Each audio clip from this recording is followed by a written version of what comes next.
Hey y'all, coming to you from Pittsburgh, Pennsylvania. This is GovLove, a podcast about local government, brought to you by engaging local government leaders. I'm Ben Kittelson, manager at RefTelis and GovLove co-host. We have a great episode for you today. We are coming to you live from the 2024 ICMA Conference in Pittsburgh. And today we're going to be talking innovation and management in Winchester. But first, the best way to support GovLove is to become an ELGL member. Engaging local government leaders is a professional association engaging the brightest minds in local government. And you can also give GovLove a follow on LinkedIn, so never miss an episode. Now, let me introduce today's guest. Dan Hoffman is the city manager of Winchester, Virginia, a position he's been in since 2020. Previously, he served as assistant city manager in Gainesville, Florida, and as the chief innovation officer for Montgomery County, Maryland. He's also held positions for the U.S. Nuclear Regulatory Commission, PricewaterhouseCoopers, and the District of Columbia. He's also served as an adjunct professor at the University of Maryland teaching design thinking and project management. So, Dan, welcome to GovLove. Thank you so much for joining us. Thanks for having me. So we have a tradition on the podcast to do a couple lightning round questions to let you get warmed up a little bit. So my first one for you is what's the last great thing you watched? Movie, TV, whatever. So I am I'm in the middle of rewatching Lost with my younger son. Okay. So for those of you who I guess you would be maybe a Gen Zer. Yeah. May have missed Lost. It's worth rewatching. It's worth going back and watching. He's gotten into it. He is a Gen Z kid. So I'm rewatching Lost right now. But I'd say the best thing I just finished. Best new thing. You know, the Last of Us was on recently. That was pretty great. Yeah. And my son also prompted me to watch some anime. Okay. So I just finished Attack on Titan, which was also fairly entertaining. Yeah. Took a while to get into it, but evidently I enjoy anime now. So. Yeah, there you go. Who would have thought a 47-year-old guy was suddenly going to watch anime and enjoy it? But, would have never known, yeah. Yeah, maybe it's a midlife crisis. I'm not. We would never say that. Yeah. Well, I have not rewatched Lost in years, so I have to put that on the list. It was good. All right, so then we're here in Pittsburgh for the ICMA Conference. And we were chatting before we recorded that you've been here a few times and you enjoy the city. So have you have a highlight this week from the conference? This week has been kind of a revisiting of old places that I've always loved here. This is like maybe my third conference. I've done a couple other just personal trips up here for the weekend. So I've been hitting like some of the old stomping grounds. I'm a little bummed because the highlight for me, I think, of course, outside of the conference, was going to be I was going to try to hit up a Pirates game tonight, but it's going to rain. The weather looks really bad. It looks really bad. So, because if you haven't, walking across the Roberto Clemente Bridge, seeing a game in the park there, it is awesome. It's one of the best ballparks in the country. So, next time. I was excited to go too, but the rain is. We'll see if the game even happens. They're not great, so the tickets are like dirt cheap too. Yeah. Awesome. All right, and then the next lightning question for you: cake or pie? So, cake. But only if it's a pineapple upside down or tres leche. Okay. Those two cakes trump all pies for me. That's if it's not one of those two, then I take a step back and I do either a pecan pie or an apple pie for sure. But it's got to be an apple pie with kind of like a crumble, like a streusel topping. Yeah. Rather than the more traditional lattice work. Okay. I get into foods. I like the blend there. Yeah. Like if it's this kind, this one. But always. I'm very. I'm not picky about what I eat because I'll eat almost anything. But I do like to eat. Yeah. I can relate to that. And then my last question for you, or lightning round question for you: where do you go for inspiration? I'd say if I'm in town and I'm just trying to find a little inspiration during the day, I like to listen to music. Mm-hmm. But if I'm on more of a trip to get some inspiration, I like going to a town I've never been to before, just finding a place. And no matter where you live, you're always within 2 hours of some little town you've never visited, right? Yeah. Unless you've been in the same place for 50 years. There's always a little town that you haven't explored within a reasonable drive away. So sometimes I like just to go somewhere random that I've never been to before and walk around for the day Yeah. and just kind of check it out. Check out the town, go have a beer at one of the local bars and just kind of observe the people. Interesting. Seeing all these different places, and it's as a city manager, I guess that's what we find interesting. Yeah. Well, you see those places differently once you're been in local Absolutely. government. Yeah, Absolutely. Do you have maybe one that sticks out, or a recent one that you've done that for? Yeah, a recent one I've done that for. So, don't sleep on Cincinnati. Oh, That's yeah. a bigger one. Now, Yeah, that's yeah. a slightly bigger town. Don't sleep on Cincinnati. It's got some really fun parts. Yeah. Already mentioned Pittsburgh. Some of these Rust Belt towns are really starting to come around. Yeah. If somewhere in Northern Virginia, a place maybe that's not Winchester, because I would say, hey, if you're in 2 hours of Winchester, come to Winchester. Come on by. Yeah. But I would say check out like Stanton, Virginia. It's a little farther south in the valley. Okay. Charlottesville is a cute spot. Very cool. Yeah. Frederick, Maryland. Okay. Top notch. In Annapolis, like if All you're right. over in that general area, Annapolis, and that kind of side of DC. Yeah. Annapolis is really pretty in the spring. Like hit Okay. Annapolis in the spring, right as it starts to get warm. Okay. I mean, most of the Mid-Atlantic is like Yeah. that. You want the fall or you want the spring. Yeah. That's shaping up for like a little road trip there. Oh, yeah. Awesome. Well, then I read your bio a little bit for our listeners, but I always like to ask folks' path to local government, like how'd they get into this profession, how'd they get into this field, like so for you, like what was your path to this field, and then how'd you get to the place you are today? Mine was not a straight line. Yeah. It was quite circuitous. I studied political science in college, in history, and randomly fell into a job in a completely different industry for my first 5 or 6 years. And then, I was in the music industry. And, that's a hard industry to age gracefully in. Yeah. And I also found myself really wanting to do something that had a little more meaning, that, that where I could help folks, and got into government. I just decided to change paths altogether. Started off actually working at a nonprofit in DC, and then hopping over into DC government, where I had my first government job, working in the Child and Family Services Agency in the District of Columbia.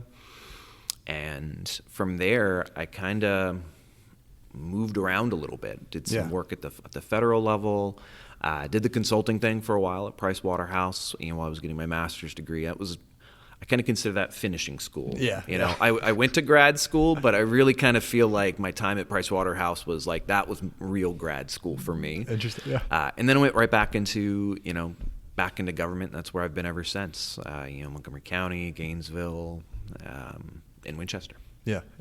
Was there something you got to work on early in your career that in local government where you're like, this is the field for me, this is the place I want to kind of stick around? I would say that it was getting the opportunity to go be the Chief Innovation Officer at Montgomery County. I was kind of trying to figure out where I wanted to fit when I was, after I left Price Waterhouse and I started doing the federal work.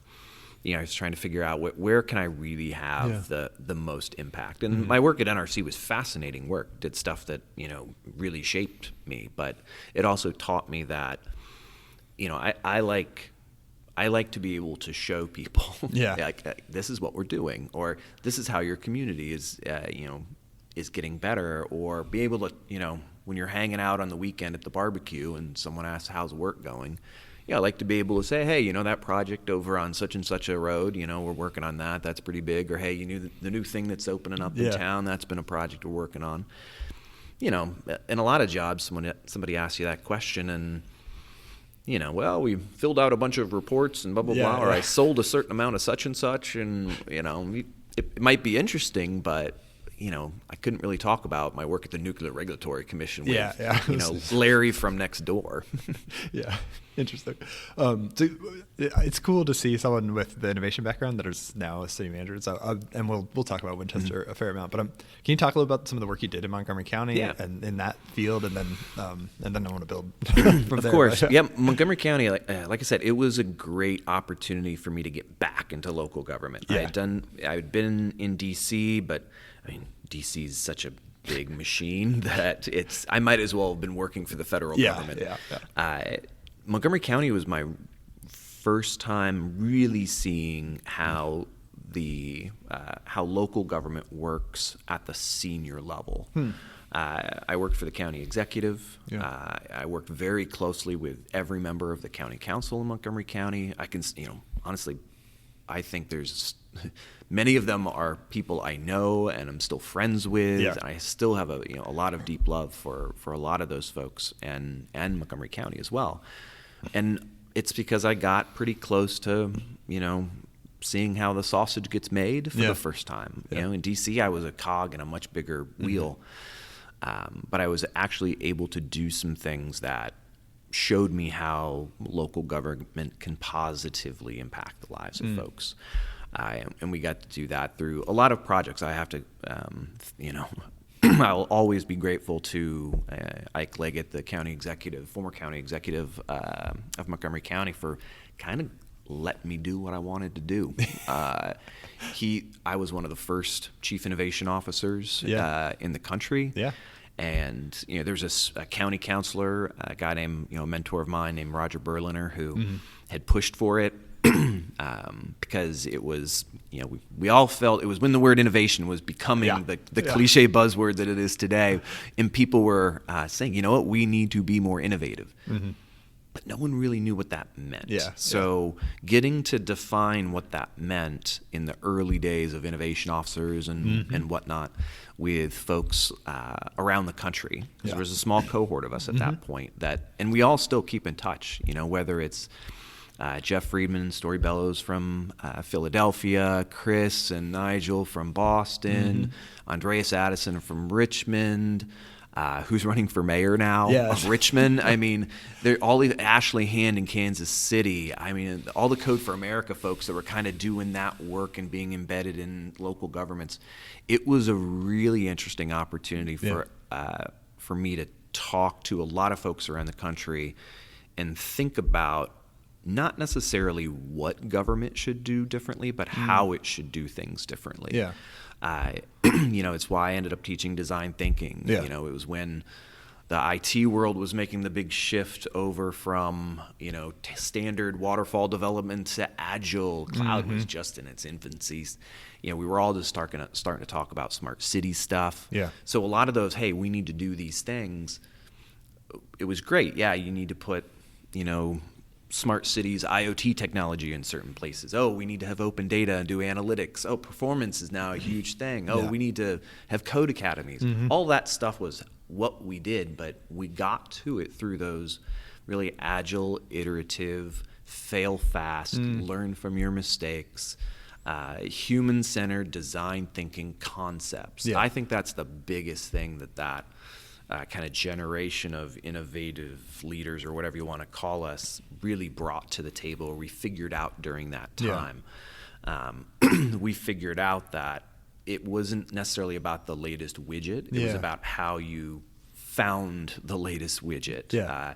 Because industry still played a big part in providing local government, the widgets. Yeah. It was more a matter of what widget is right for us and how do we go through a process of exploration to figure out which widget we should be buying in local government, or which widget we should be providing to our residents. Yeah.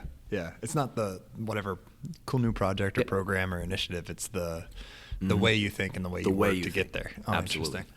So that's fascinating, and I'm curious how that work and that experience helped you or led to your kind of maybe assistant job in Gainesville and then your current role. So I don't know if there's a way in there. Oh, no, I'm fascinated by that. It was funny. I was in Montgomery County for about I'd been chief innovation officer about 5 years, and DC is probably one of the most livable cities in the world, in my opinion.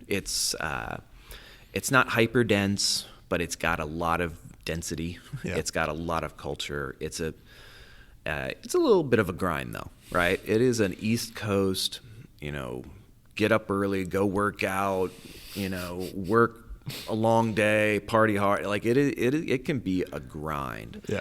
And my wife and I kind of said, hey, let's take a break from DC. And out of the blue, I get a call from a recruiter about Gainesville, Florida. Hey, have you ever thought about working in Gainesville, Florida? I said, no. And then they kind of they sold me a little bit more. Yeah. They kind of talked about it, and then it became apparent that they weren't looking for a typical hire for their assistant city manager job. It became the fact that the city manager at the time was looking to push the city in a direction that in a direction that way of thinking would push it. He wanted that innovativeness. Yeah. And it was too appealing of an opportunity to pass up, to take all of my little projects in Montgomery County that whether it was whether they were transit related or social services related, whatever it might be, I was able to actually go do them and bring them to scale. And given the opportunity to work with a major university, the University of Florida. Montgomery County has, of course, there's many higher institutions of education around Montgomery County, but we had a formal relationship with the University of Florida. So interesting. The living lab that I was able to establish in Montgomery County, I was able to do more at scale with more real world access because I was given the authority down there. I oversaw 800 people, multiple departments, an entire transportation system. It was a really awesome opportunity to take all of the different ideas and ways of thinking and apply them to us on a citywide basis. Yeah. Oh, interesting. So you're being able to implement it almost at a different scale. Yeah, Montgomery County it's huge. I mean, it's got a $6 billion budget or something ridiculous, and it's easy to get a pilot up and running because you've got a fair amount of resources in Montgomery County. Yeah. But making the jump from a pilot project to a full-scale implementation is an enormous undertaking because Montgomery County is a large urban county. It's 1.2 million people or something like that. That's bigger than the city of Pittsburgh. Just Pittsburgh proper is a third of the size of Montgomery County. So it was really hard to get stuff to scale there. Yeah. But in Gainesville, it was reasonable. Interesting.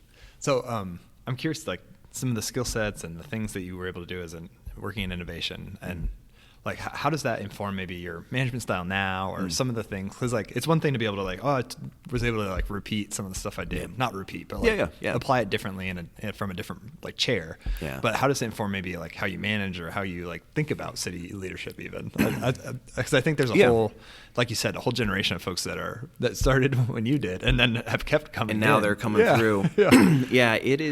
It's been interesting to see. I was catching up with an old friend from those days, a guy named Luke Norris. He's now at Granicus, but he was back, Code for America back in the day. He's, very active in the community in KC, and he was in that cohort of folks.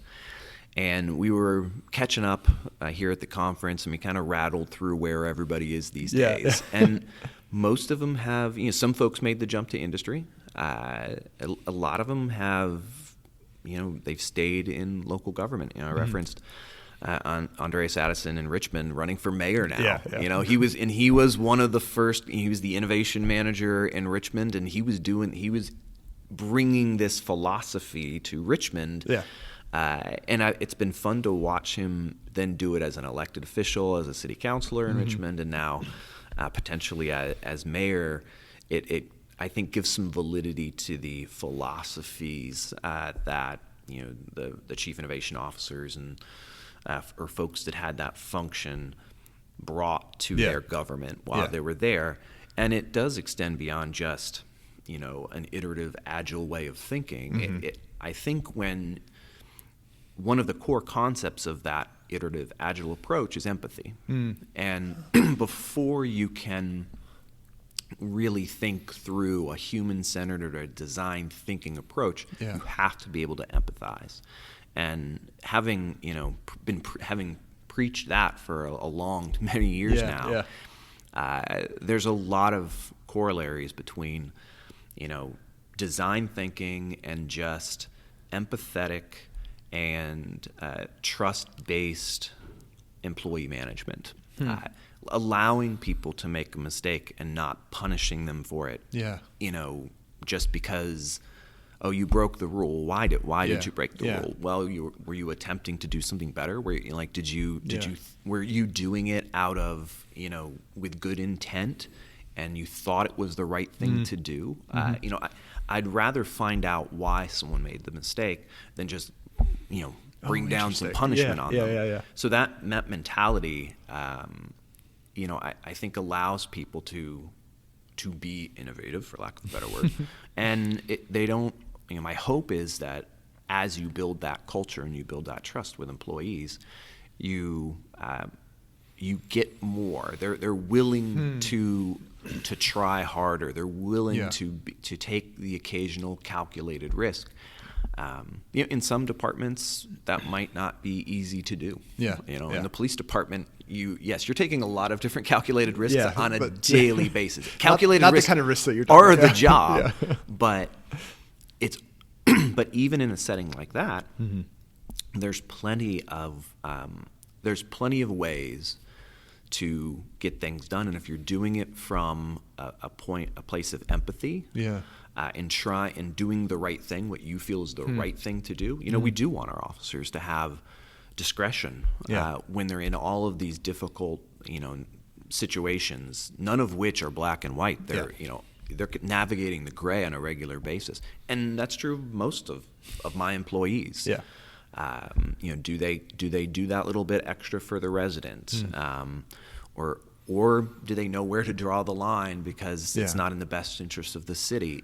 All of those judgment calls my employees make on a daily basis, I want them to feel free to make it, because I'd rather them make the decision than not do anything. No, that's fascinating. That that experience and that training allows you to the empathy and the not asking questions about mistakes, asking questions about issues, rather than just coming down on them maybe without that kind of perspective. I've got a list of a lot of city managers do this. I stole the idea from another city manager. You have your list of values and expectations. It's kind of your culture statement for the organization. And number 2 for me is no jerks. What is no jerks? Because honestly, if you can't, kind of empathize with your fellow employees, or if you are, if you're the one in the office that is constantly, you need to be right, or you need to be critical, or you're the contrarian in the office. Different ideas are great. It's all about how you deliver them, and being ready to be wrong and admit it, or do the right thing when it's not easy. All of those things you can't do if you're a jerk. No, that's a great point. Well, that's a good transition to kind of your role in Winchester. So maybe to get us started, for folks who haven't been, and can you tell our listeners a bit about the city of Winchester, kind of what they would see if they visited it? Absolutely. So Winchester is in the northern Shenandoah Valley, about an hour and a half west of D.C. It's 30,000 people. It is an old town. It's one of the oldest in the country. It's got we're the third oldest water system in the country. Interesting. Which I do have to remind my residents occasionally that it's not the same pipes from 1744. We've replaced all the wooden pipes, because every so often when we say that, we have. Every so often a resident will be like, "Why haven't we have the oldest water system in the country? Why haven't we replaced it yet?" I was like, "Guys, the wood pipes are long gone. Trust me, it's old and it's a maintenance hog, but it's not the same water system from 1744. It's not the original set. It's not the original set of pipes. No, so it is a historic town. It's where George Washington had his first job when he was a surveyor when he was 16. In fact, cool. His office is one of my buildings, one of my government buildings. Tourists come and see it and everything. But so it played a huge role in the Revolutionary War. In fact, I was in a building in Winchester just the other day and it's it's been an accounting firm for a long time, and it's for sale. And I was walking through. They wanted to show me the basement. They kind of like, hey, you want to go down and see the basement? I was like, okay, what's down in the basement? Yeah. And he goes, you'll see. And he brings me down into what was a jail for Hessian prisoners of war during the Revolution. Wow. And it's just this creepy stone cavern underneath this accounting firm. With you still see the stumps of iron where the bars were and everything. It is bananas. Wow. And that kind of stuff sprinkled under half the buildings in town. It is, and it's without exaggeration. Every 6 months, someone's like, "Hey, you want to see this super cool thing that's in a basement?" I was like, "Of course I do." So it is a town that but I digress. It is a very historic town. Yeah. And then it played a pivotal role during the Civil War. A lot of really important battles were fought there, so we get a lot of tourism off of that. Mm-hmm. And then, of course, these days, one of the things we're probably best known for is the Apple Blossom Festival. I had one of the folks here from who was signing me in at the conference said, "Oh, Winchester, Virginia, do you guys still do what is it, the Apple Festival thing?" What? Yeah. Everybody knows that's the thing they might know. That's the thing they know because at some point they went down to the Apple Blossom Festival. So that's the other thing that we're known for. Got a beautiful downtown, a nice kind of historic walking area with cute little shops and all that good stuff. It's a good place to. We get a lot of folks that come out for the weekend from D.C. and areas around. And we're really kind of the economic heart of the northern Shenandoah Valley. Okay, very cool. And so, you started talking a little about the cultural things that you wanted to establish when you came in. But and maybe before we talk about those, can you talk about making that leap from you were an assistant in Gainesville and taking that first city manager job? What were you looking for? How'd you go through that process, I guess? It was interesting, when I was in Gainesville, I worked for 3 different city managers in 3 years. Oh, God. And I was probably going to start my 4th if I had stuck around. Yeah. So I watched a lot of turnover in that chair, and I watched the city managers who sat in those chairs take a ton of abuse. Yeah.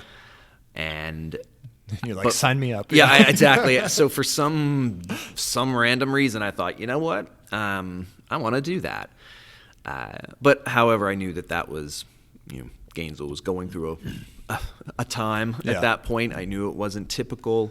I also knew that there are other places where you're given laws and rules that help you govern better, help you manage a city better. And Virginia has a pretty good set of rules by which we run meetings and which we conduct our business.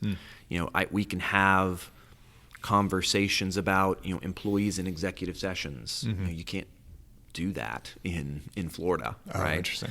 Yeah. All of the rules around the sunshine rules of Florida were very extreme, in my opinion. Transparency is critical, but at some point it can really hurt your ability to just do the right things for residents. When basically you're forced to share private information of your residents because of sunshine laws, that rubs me the wrong way. Yeah. Because I don't think that's what transparency means. Yeah. So Virginia's got it's probably a very wonky thing to talk about, but Virginia has a lot of decent rules in place that allow city managers to do their job effectively. And I had heard about the Apple Blossom Festival, and I really wanted to get back up to the Mid-Atlantic region. Yeah. So I was looking at coming back to Montgomery County or D.C., and the Winchester job opened up. I applied, went through the process, visited, and really fell in love with the town and said, this is a good place. I had 2 kids that I wanted to get them through high school, and The schools there are phenomenal. It's an independent city, which means I don't have to deal with a county. Oh, okay. Oh yeah. I am beholden to no county. That's and nice. I love that so much. So many of my colleagues are jealous of the fact that I don't have to deal with a county. We collaborate with the adjacent county, but it is they don't call the shots. I don't have to. They don't beg rely them on for the money. county for services. We don't rely on them. In fact, they rely on us for a lot of services. It's a good place to do the job. So I thought, let's give it a try. Yeah. And there's a learning curve for sure. Mm-hmm. It is. I kind of started feeling this when I was assistant city manager in Gainesville, but it's not. It wasn't until I was actually sitting in the chair that I kind of realized just how lonely this job can be. Oh, interesting. It's a the boundaries you have to put in place, and the burden of leadership, I guess, for lack of a better way to put it. It can put you out on an island sometimes. Especially when you've got to do the right thing when it's not easy and it's incredibly public. It is difficult. It's getting accustomed to that was probably the biggest transition for me, I would say. Yeah. Oh yeah. No, and I heard a speaker this week. I think it was Sarah Maderi from Eugene, who's the city manager there, and was promoted from assistant. Talked about something very similar. It was like you go from having one boss who you know how to please to 5 to 7 that sometimes don't give you any guidance, and so it's almost like having no boss. Absolutely. And so navigating that kind of aloneness is like that's got to be difficult. Though. Because it's which is why conferences like this one are great. Whether you're going to, whatever your state's municipal league conference is, or your local, for us it's the Virginia Local Government Management Association conference. Connecting with your peers is very important. Or even in your locality, if you're a new city manager, connect with the superintendent. I've got a great relationship with our superintendent in Winchester. He oversees about the same number of people. He's got an elected board he deals with. Or the president of the local university or the hospital, not because you want to network with them, but because they're probably also on a similar island in a lot of ways, and collaborating with them is pretty important to begin with. Serving the same community. Build those relationships, right? Ain't saying you gotta invite them to your wedding or anything, but you should be they should be a phone call away. You should be a phone call away. Check in on them. They'll check in on you. If you can build that kind of relationship, that's always helpful as well, just for getting by on a day-to-day basis. No, that's great advice. So you mentioned your values again. So when you came in, like, how'd you get to know the organization? How'd you think about how you wanted to change the culture, if you wanted to change the culture? And then I imagine part of why they bring in someone with your background is they want some of this like culture change. They absolutely did. One of the big things that one of my first marching orders was to fix the fire department.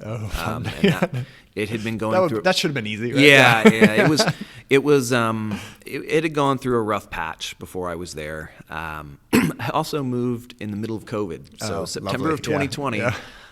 It was in that kind of, COVID hit the scene like early 2020, and then we had that like lull for a little bit, and we're like, oh, maybe things are going to come back to normal right away. And then that's when I moved. And then everything hit the fan again, and we're all back in lockdown, and it's that stayed kind of, I think if I remember correctly, kind of through the winter. So I had to go about things very creatively. It was nice that most of the people I needed to engage with were also essential employees, so it wasn't like the fire department kind of shut down or the police department shut down. And, we still had to pick up the trash and all that. So I was coming into the office, safely, of course, and trying to build what relationships I could. It did allow me to focus on the employees for the first 6 months because, I wasn't going to a lot of, we might have had virtual, metropolitan planning organization meetings, whatever. or I might have had phone calls and whatnot with all the local stakeholders, Yeah. at the university and the hospital and the civic associations. The civic associations weren't meeting. Yeah. So it kind of gave me a chance to first focus on the employees that I had to, due to the nature of my job, interact with, and then kind of catch up with residents and the community more as COVID lifted. Yeah. So I don't know if that's a good thing or a bad thing, but it did allow me to focus on things first. And it was the good thing about the culture changes I needed to make was that I stepped into a situation with a really good senior staff and a workforce that wanted it. Yeah, they were ready. Wanted to work in an environment where they felt like family, where they felt like they belonged, where they had a boss that they thought cared about them, and would advocate and fight for them at council for whether it's raises or good working conditions. So that was really my big priority was get a good feel for what my employees wanted. Yeah. And then put in the policies and the people in place to do it. So, the fire department is 180 degrees from where it was. We are fully staffed in. Well, can you talk about the kind of the issue they were having? Yeah. And then, Sure. Yeah. It was they had an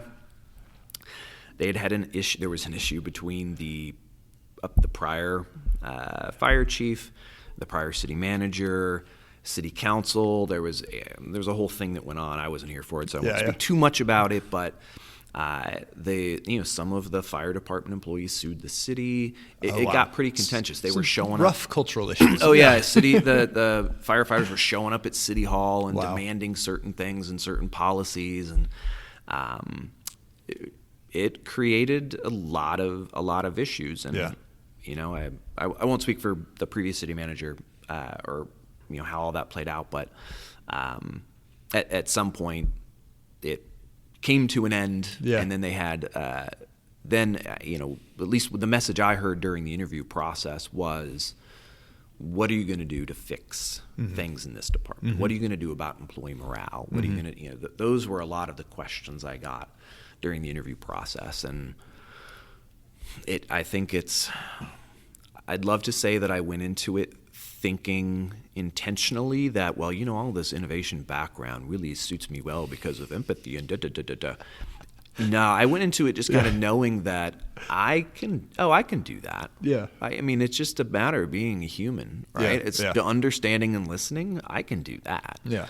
And it was what they needed at that time, in my opinion, in my humble opinion. I'm not trying to say that they needed me, but they needed that approach, I think. And now that, in turnover was ridiculous at that time. Yeah. So now we have very low turnover relative to other local governments. We have, we're basically fully staffed. There's always one or two positions open, but we're basically fully staffed in, police and fire. That's a big deal. Which is a big deal for a local government these days. And our employee satisfaction numbers are strong, and it shows. And those results have shown in our community surveys. Yeah.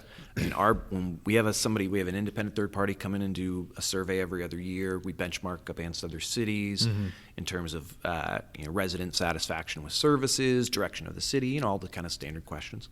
And our numbers are head and shoulder above other peer jurisdictions, especially when you look at national averages. By 20 points. That's great. We have multiple departments in the city that have 80%.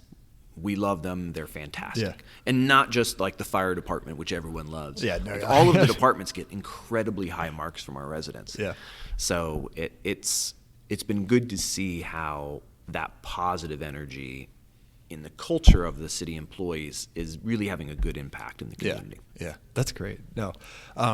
So obviously you had the acute problem in fire, but it sounds like part of it was also a whole organization. So maybe more tactically, what were some of the things that, obviously you coming in represents a change either way, but maybe what were some of the things you did to try and push the needle on that culture and make some of those? Absolutely. Yeah. Well, it started off with, kind of appropriately compensating Yeah, folks. yeah, You know, yeah, so yeah. you know, There's some baseline stuff. There's Yeah, some yeah, baseline stuff. You know, little things like having celebrations again. Yeah. We do employee field day once a year. I love that. And it's, you know, kickball and cornhole and you know, most years I cook the food. Like I like to do barbecue, and I've got a big old smoker. Heck so yeah. I would cook all the pork. I do all the pulled pork and everything. And Do you like whole hog, or what are we talking? not whole hog. I do about thankfully I don't have thousands of employees. I've got 600. So I do about 120 pounds of, you know, pulled pork. Yeah. And I make all of my senior managers serve. That's great. We also another thing that we do is we have an emerging leaders program. It's a cohort-based program that's 1 year long that I teach most of the sessions, along with some help from my chief of staff and a facilitator. And the emerging leaders put together, they'll do all the arrangements for employee field day, and they're on the serving line as well. So little things like that, you know, a holiday luncheon. We went back. We started doing employee of the month again, which, well, actually, I don't know if they ever did it.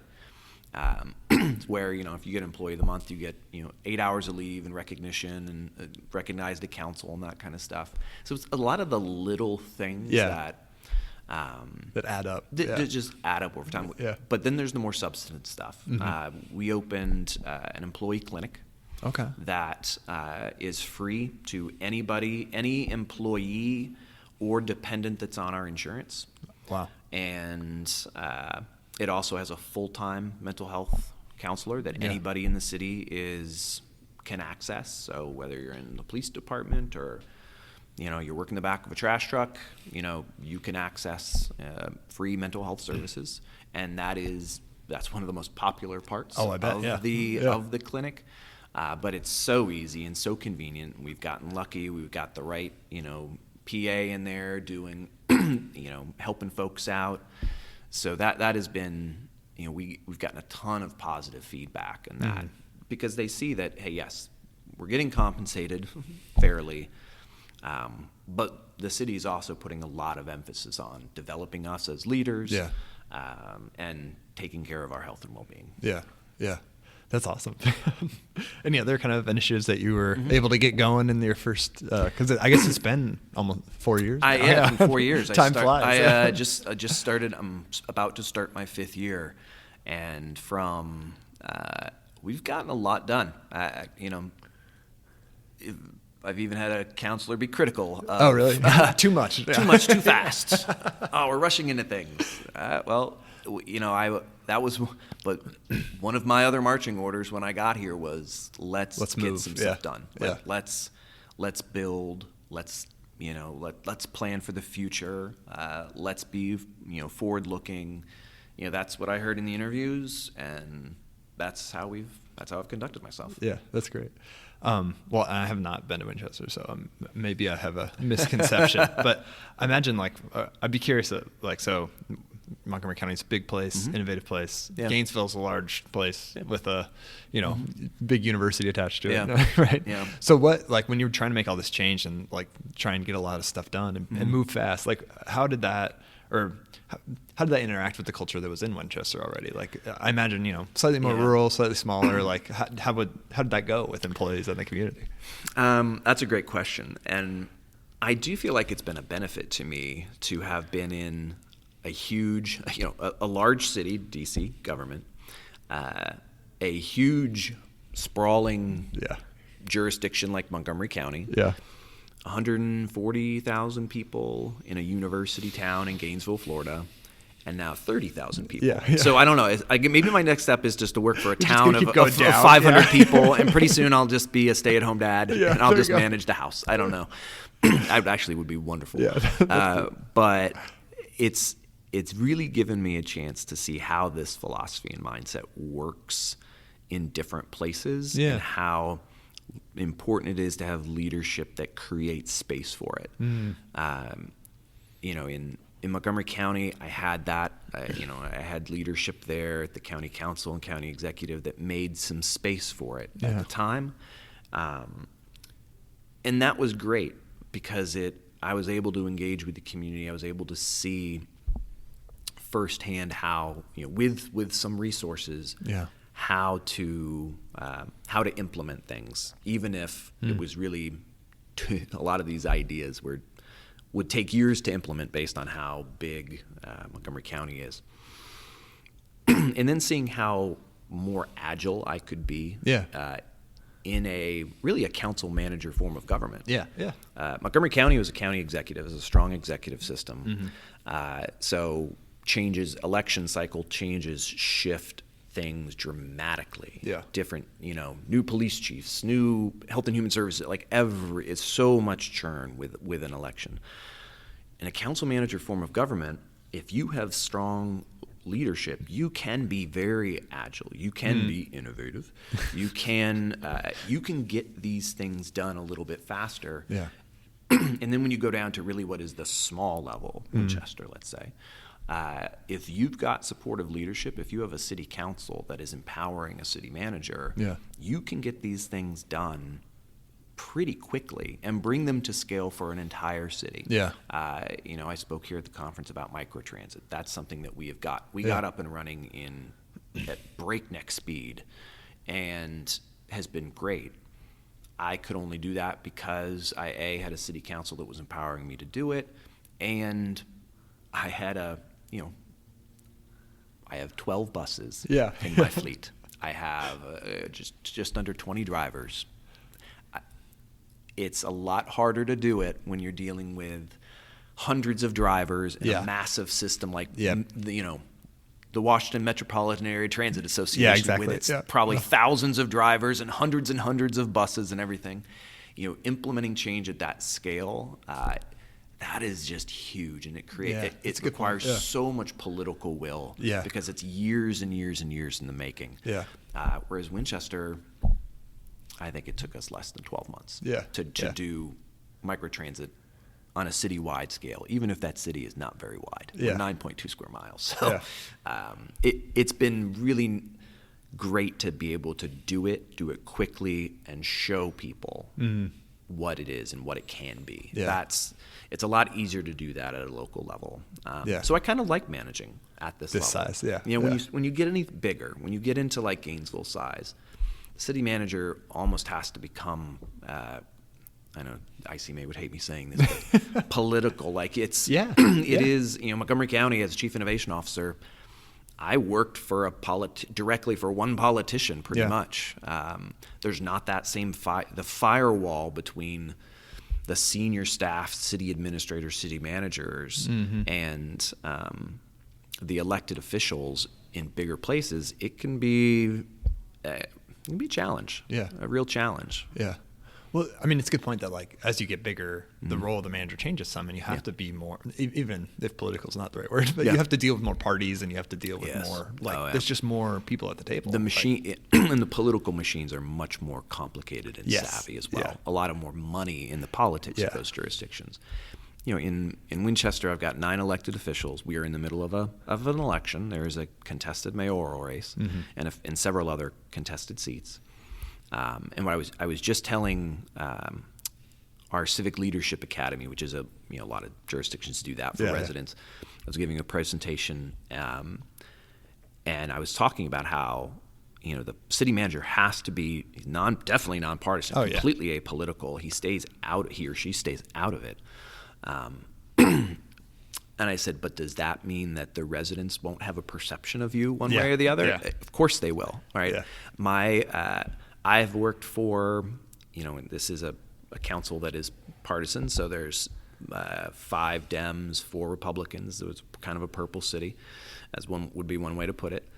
And so I've worked for a council that was led by Democrats since my time in Winchester. So there's this perception that he's doing all these things. Well, I'm carrying out the will of my elected body. So people, and it's a small town too. So the rumor mill is. Oh, I bet.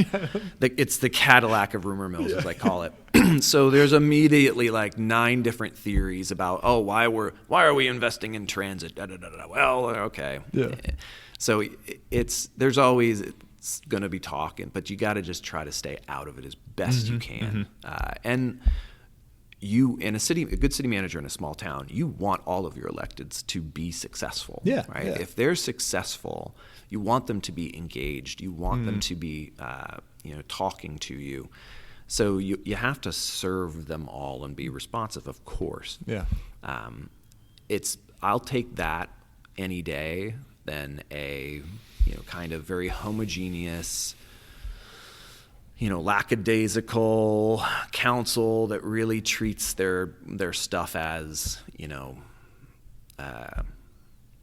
not even a part-time job, right? Yeah. It's not important. I'd rather have an engaged council that kind of gets into it a little bit sometimes because there's an exchange of ideas. Now, I hate it. I always ask them, please don't politic from the dais. Yeah.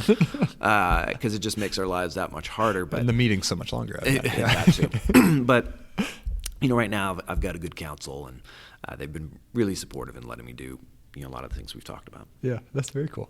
Oh, and you mentioned your microtransit program, so I don't know if there's anything else you wanted to add on that, since that's one of the reasons you were here is talking about that. I did a presentation with Heather Arnold from Amazon talking about really what was one of the unintended consequences of that microtransit system, which is on-demand transit. You can think of it kind of as a government Uber pool instead of fixed route buses.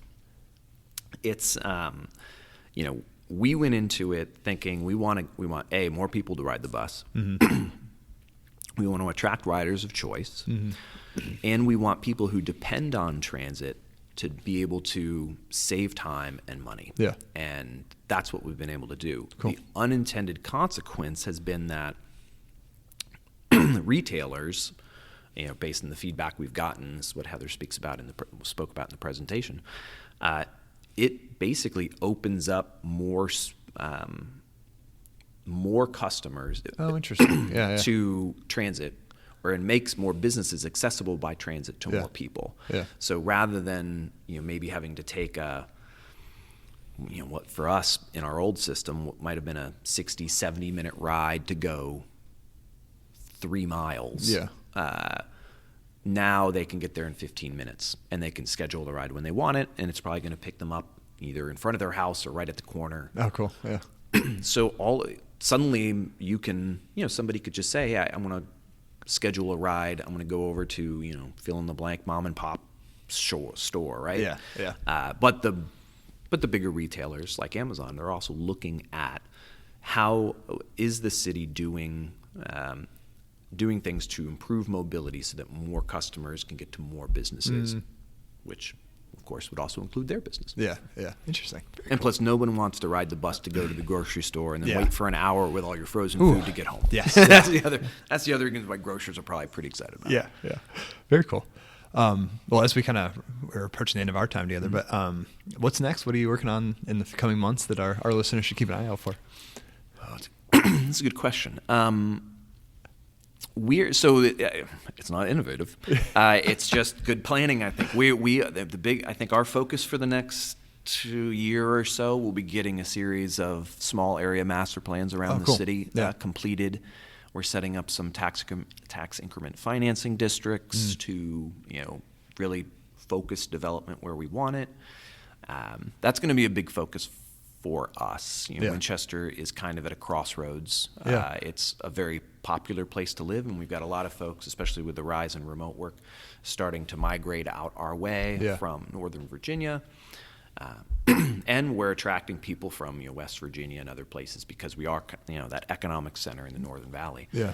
So managing growth, making sure that we get it where we want it, and we don't just stick our head in the sand and say, no new people. Yeah, let it go. Yeah, it can't. We don't want it to be completely unplanned, and we definitely don't want to miss a positive building cycle. Yeah. Where we can actually get some extra, grow our tax base, and get some extra residents in here to share in the enjoyment of living in Winchester. Perfect. Cool. All right, then my last question. It's always the hardest one. If you could be the Govlove DJ and pick the exit music for this episode, what song would you pick? It's The End of the World as We Know It by R.E.M. I love it. Awesome. Well, Dan, that ends our episode for today. Thank you so much for chatting with me here at the 2024 ICMA Conference in Pittsburgh. I really appreciate you taking the time. Thank you for having me. Yeah. For our listeners, GovLove is brought to you by engaging local government leaders, and the best way to support GovLove is to become an ELGL member. You can reach us online at elgl.org/GovLove or on LinkedIn at our GovLove podcast page. And if you're not already, please subscribe to GovLove on your favorite podcast app. Go tell a friend, a colleague, an enemy about this podcast. Help us spread the word that GovLove is the go-to place for local government stories. And with that, thank you for listening. This has been GovLove, a podcast about local government. Population coming through, but it'll do. Save yourself, serve yourself.